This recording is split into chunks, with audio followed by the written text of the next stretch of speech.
My mom was diagnosed with breast cancer when she was 31, and then all three of her sisters and her mom have gone through breast cancer. So coming into recruitment, I was super nervous to come in because I didn't want to talk about it, but when I came into the chapter, it made me feel so opposite. It made me want to talk about it, and it made me feel kind of empowered about it.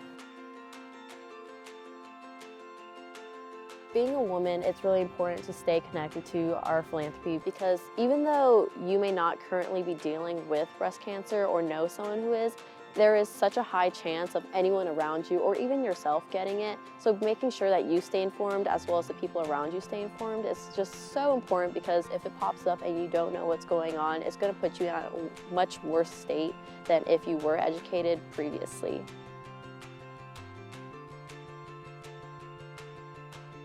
If I do this and if I help out, this is what I can prevent, this is what I can do.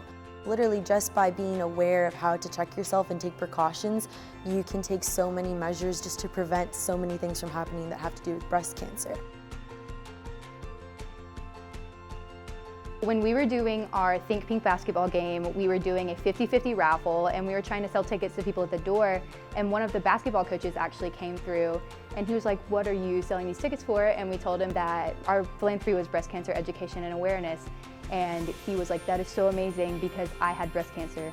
And so he told us his whole story about breast cancer, which was really cool because you don't ever really get to hear about the male side of breast cancer, and especially from somebody who works at your school and who you know and you see every day going through the cafeteria or going to the sports games, which was really humbling to know that while we're helping people all around the world to educate them about breast cancer education and awareness, that we have people who are right here at our school who have been through it and are ready to educate with us.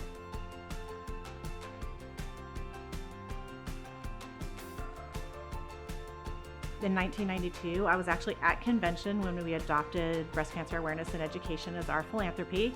And at that point, I just thought, this is great. You know, something about women, we're gonna go out there. And I learned a lot about the disease. And so I knew to do those self-examinations. I knew to watch my breast health. And all of that information was very beneficial to me personally when in 2016, I was diagnosed with breast cancer. When we talk about breast cancer awareness and education to people, sometimes they ask, what's the impact? Sometimes people say, you just hand out a ribbon at a football game. The thing is, when you hand out that ribbon, it's that reminder to somebody to make sure you make that doctor's appointment. You never know who you're gonna touch. And if just one person goes home from that game and calls their doctor and makes that appointment, and they find something now rather than they found it 6 months, a year, 2 years later, that's what makes the survivor.